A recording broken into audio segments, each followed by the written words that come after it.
It is finally time for the first minor league update of the season as the Sacramento River Cats are taking on the Albuquerque Isotopes, who will be sending out the lefty Jack Wincoop on the hill, while he'll be opposed by the right-handed sinker baller of Sterling Sharp. Take a look at the River Cats lineup on the day 1-2-9. And then we'll start things off in the top of the first inning. Rene Germán leading things off for the Rockies AAA club as he slaps one to right field for a base knock. He's got some speed and he goes and shows that off. He gets himself in a scoring position by swiping second. And then Soto would slap a ball into right field for a single. They do not test the arm of Seth Beer for whatever reason, so it's runners on the corners, with nobody out for Raimel Tapia, who grinds into a 5-4-3 double play. Run does come in though, 1-0 lead for the Isotopes. After that, it brings up Tanlio, hits a ball up the middle for a base knock, so a little two-out knock for Albuquerque. And next batter up would be Mitch Walding, who's going gapping left center field. That gets down up against the wall. Tanlio scores all the way from first base. It's an RBI double for Mitch Walding, and it's now a 2-0 lead for Albuquerque. So move things on to the bottom of the first now. Seth Mejias-Breen slaps one the other way into right field for a base knock. A little two-out hit action for the River Cats. And then Sheldon Noisy comes to the plate, gets a hanging curveball and punches it out to right center field in the gap. Mejias-Breen goes first to third. And it's now second and third for Seth Beer, the man who struggled last year, started this year in double-A, came up to triple-A, and he has been on fire since coming back up, and he delivers here. A right center field gap shot, drives in 2 runs, and ties the game up with one swing of the bat. So Sterling Sharp then goes to work. Top of the second, he strikes out Ryan McMahon, and after that it's Juan Centeno, the catcher, also striking out. Move things on to the top of the third now. It is Rene Germán back at the top of the order, going down on the slider. Cannot believe it's a strike. After that, it's Soto. Also can't believe a pitch right down the middle, essentially, is a strike. And then for the third out, it would be Tanlio chasing a slider. So 3 strikeouts leading for Sharp. We move on to the fifth now, where Centeno goes down swinging. Next batter up would be Wincoop, the pitcher. He's also going down swinging, this time on the circle change. And then the third out would be Rene Germán swinging through the sinker for the third out of the inning. So Sharp strikes out the side. We move on to the bottom of the sixth now, where Seth Mejias-Breen puts the River Cats on top. A no-doubt shot off the bat of SMB. And as a solo shot makes it a 3-2 lead for Sacramento. They were not done in the inning, though. Sheldon Noisy comes up, and he's going to bloop a ball into right field. A dive from the right fielder cannot secure the ball, so it's a single for Noisy. And then Willie Campillo comes on out of the pen for the Isotopes, facing Seth Beer, who delivers yet again. This time he's going into the left center field gap, and that's going to score the runner all the way from first base. Another RBI double for Seth Beer, and it's now a 4-2 lead for Sacramento. Seth Beer hyped, he's stirring the pot over on second base. Tyler Beatty comes on for the 8th inning.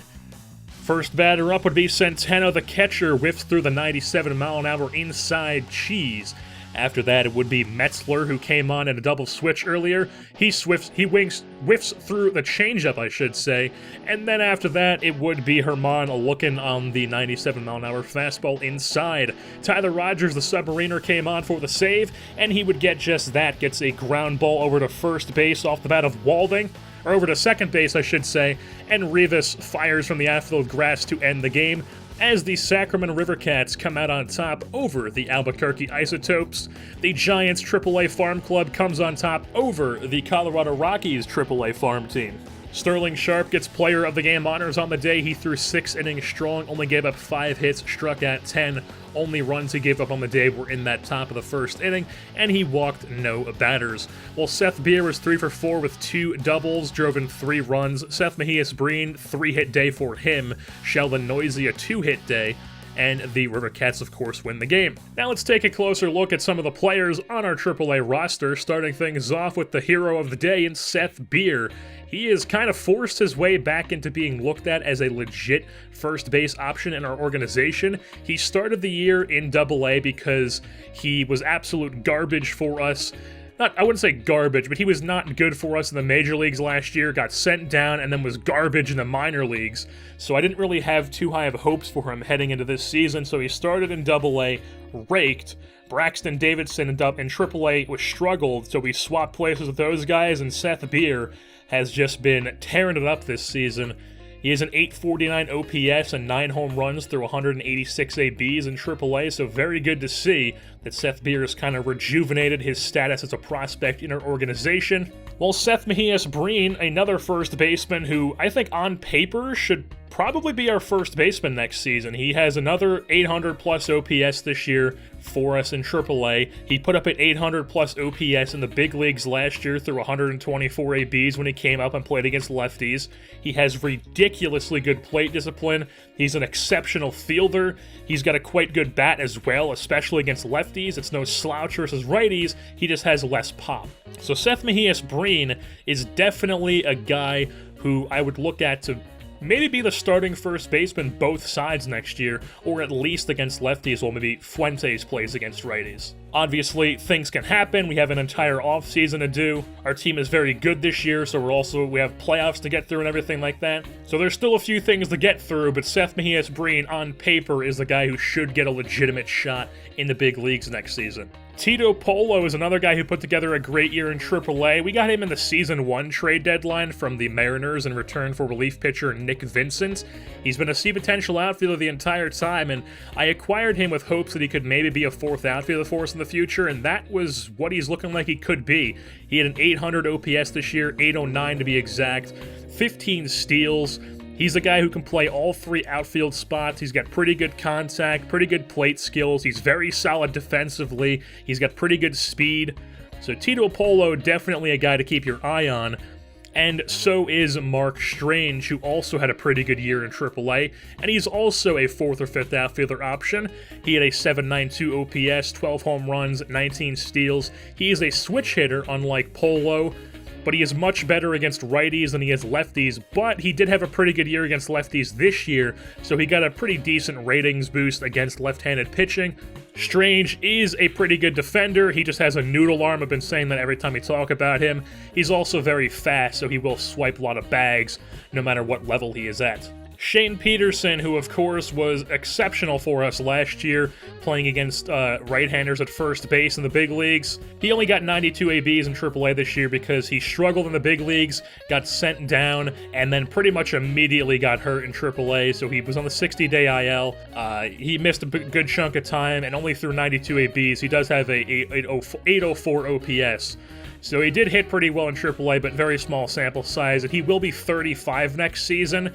And we have a lot of skilled first basemen in our organization, so I doubt that Shane Peterson returns to the organization for the 2023, I should say, season. We've also got Leonardo Rivas, who was a pretty solid player for us in AAA this year. He had a 387 OBP, which is to be expected. He has 93 plate discipline.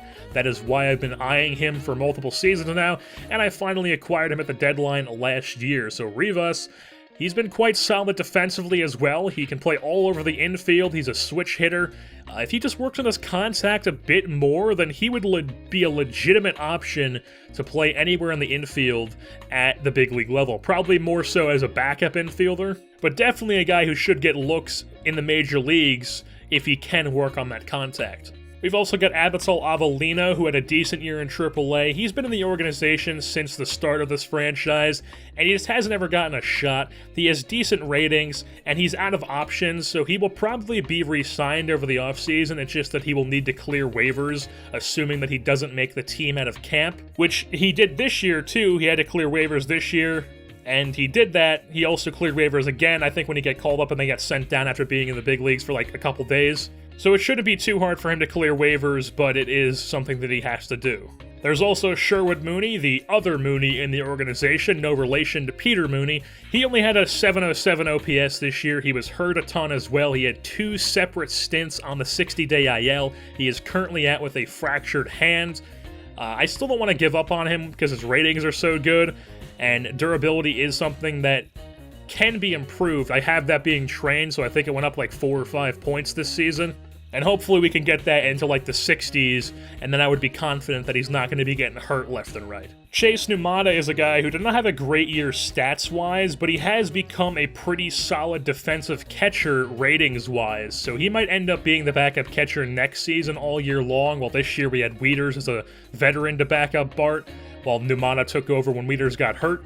Numata could be the backup full-time next season, depending on what happens in the offseason, as always. And Joe Gray was just, no other way to say this, flat-out garbage in AAA this year. Just no other way around it, he was garbage, as they say.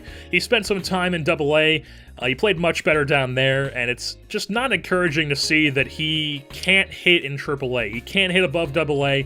Definitely not encouraging to see. We do have quite a few outfield prospects, guys who are around similar ratings to him, and also we've got some legitimate guys who are in the major leagues right now who will probably be there for a few seasons, at least. So Joe Gray could be looked at as a guy who is traded to upgrade a different position at some point in the offseason, or next year at the trade deadline, or who knows, he could end up being a pretty decent outfielder for us in the big leagues, but anything can happen at this point, but it's definitely not encouraging to see that he's been garbage this season. Now on the pitching side of things, you've got Tyler Beede, who spent yet another season all in AAA. He was pretty solid in the bullpen for them, and he just still hasn't figured out how to strike people out consistently, despite me doing that in-game, because me being able to strike people out in-game is different than someone being able to strike people out in the sim. And then you have Logan Webb. We know that he's shoved in AAA. That's why he got the call before the deadline. He's back down in AAA because we acquired a really good pitcher at the deadline, and he was the odd man out. Josh James continues to be very disappointing in the big leagues. He was solid in AAA as usual. Got ratings boosted as usual. I'm hoping he can finally be useful for us in the big leagues next season and not be a liability. He's already signed for next year. He's got no options left. He did clear waivers this year as like I think he was high 80s, if not an 80 overall already as an A potential when he cleared waivers this year. So that should tell you that he's got those ratings and people are like, yeah, we don't want this guy when he's free through waivers. We've also got Tommy Kahnle down in AAA, who shoved this season, 96 strikeouts through 68 and 2/3 innings pitched. I did not plan on him spending all year in AAA, it just sort of happened that way, because a lot of the guys in our bullpen really started to figure it out this season. And then also we had some starters in the bullpen this year, rather than going with other relievers in that long relief spot. And because Tommy Kahnle spent the whole year in AAA, he should have one more year of team control. We should have him for arbitration next year as well. I did not intentionally manipulate the service time of a 32-year-old reliever, but I guess it just sort of happened that way. We've also got Francesco Colon, who had a pretty solid year. He is a guy who still needs a lot of work on his control and his break ratings, though. There's Brandon Finnegan, who had another good year in AAA. His ratings got even better. He just desperately needs to stop walking so many people in the major leagues. He's always really good in AAA, and then he comes up to the big leagues and he's like, yeah, I threw 20 innings, but I walked 22 batters. And it's just like, how do you do that? Like, it's so bad. Just stop doing that, Finnegan. Just stop. And then we've also got Trevor Gott, who has spent the entire year in AAA. He was garbage all season. I mean, just flat out getting he was throwing batting practice in AAA this year. He will not be back next season. He still has a couple years of team control, I believe, but we have plenty of better arms in the organization at this point, so Trevor Gott, he will not be back next year. Now on to the AA game for the Flying Squirrels taking on the Red Sox affiliate Portland Sea Dogs, who are going to be sending out their right-hander Mark Shoemaker, making his 8th start of the season, and he will be opposed by the finesse righty in Sheldon Trevino, making his 15th start for the AA team this year. Take a look at the Flying Squirrels lineup on the day 1-2-9. Derek Klauboff is going to be coming to the plate here in the bottom of the first inning with 2 outs, and he's going to lift a ball over the leaping glove of the shortstop for a single, so he's on first with a 2-out knock, and then he would go and swipe second base. That's what he does. He swipes bags, and he does and shows that off. Then Braxton Davidson with a 1-2 count would fly one out to left field. Klauboff could not score in that inning. So still 0-0. We move on to the top of the third. Trevino on the hill. Decker's going to hit a ball into right field for a single with 1 out. Next batter up was De La Guerra.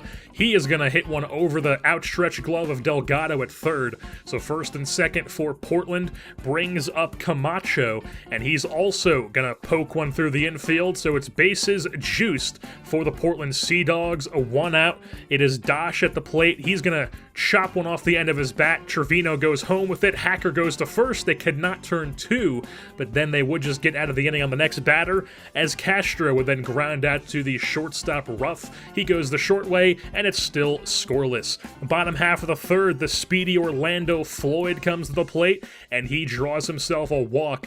And then he's going to show off his speed as Ryan Hacker bloops one into left center field. Floyd going the whole way, going first to third easily. Hacker moves up on the throw, so second and third with nobody out for Ricky Ruff. He's going to hit a ball into left field for an RBI single. And the second runner and Hacker is going to try to score, but he's gunned at the plate by the relay throw, so it's 1-0. With a runner on first now as Kloboff comes to the plate, and he's actually going to drive in a run this time. That is an RBI double for Derek Kloboff, makes it a 2-0 lead for the Richmond Flying Squirrels. Next batter up would be Robert Kondo, and he's going to get a ball that lands in left field. The left fielder tried to make a diving play, could not, and then some aggressive base running from Kondo gets him thrown out at second, but it is a 3-0 lead for Richmond. And then a nice snag by Delgado in the top of the fifth for out number 1. After that, it'll be De La Guerra popping up to shallow right field for out number 2. And then the third out of the inning would come off the bat of Camacho, as he's going to pop one up into shallow left center, as the center fielder Floyd comes in to make the play on that. Bobby Pointer enters the game out of the pen, the lefty for the Portland Sea Dogs in the 6th inning. And facing Robert Kondo, the switch hitter, hitting from the right side this time, gets one over the head of the third baseman, base knock for Kondo to lead off the inning. After that, it's Jalen Miller. He's going to go opposite way, poke one through the right side, so it's first and second for the Flying Squirrels. Nobody out. Brings up Reynel Delgado, goes up the middle. That's going to score Kondo from second, and then Miller goes first to third. While the batter moves up to second base on the throw. So it's a 4-0 lead for Richmond now. Another hit there off the bat of his Turris drives in 1 run. The second runner is going to be chopped down on the relay throw, so more aggressive base running, but it is a 5-0 lead. Top of the 7th, Bryant Crandall comes on for the Flying Squirrels out of the bullpen, and Kloboff going back at the wall, tries to make the play, hits his glove and bounces out of it. It's going to be a double there for Chatham of the Sea Dogs. So now with 1 out, runner on second, it would be Cordero hitting a ball up the middle. That's going to score Chatham from second base. So the Sea Dogs are on the board 5-1, but then Crandall would just get out of the inning with a chopper to Ruff that he turns into an inning-ending 6-4-3 double play. We move things on to the 8th now. Willie Gomes comes on out of the pen. With 2 outs and a runner on first, it would be a ground ball over to Delgado, who makes the nice stab and throw across the diamond for the 3rd out. Carson Fulmer, who has spent the entire year in Double-A, comes on to get the save.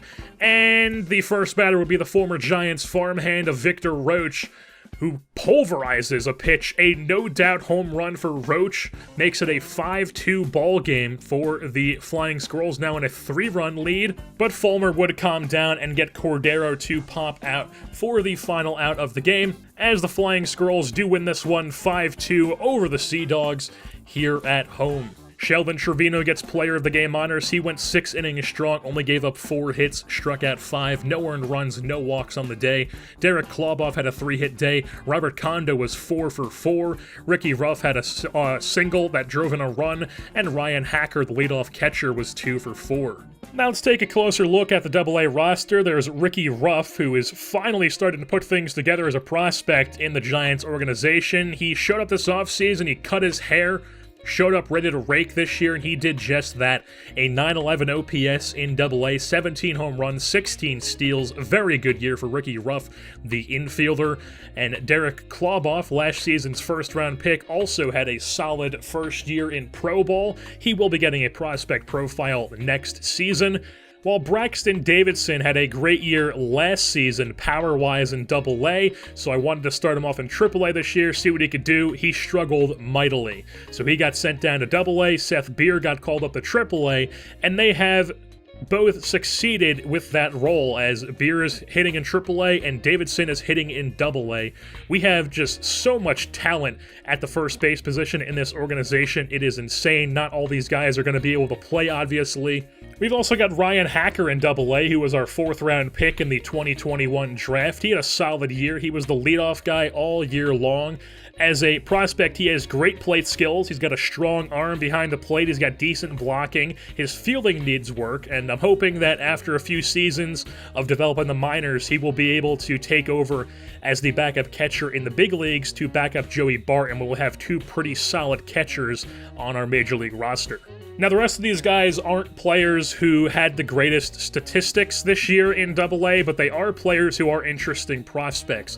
Robert Kondo was a guy who we signed midway through the year because we had a bunch of injuries in the minor leagues this year, so Kondo was signed. He was just sitting in free agency. Nobody wanted him as a C potential first baseman, but he will be moved to a full-time outfielder next year because look at his ratings. He is an insane defensive player. He's got great contact, great plate skills, decent speed too.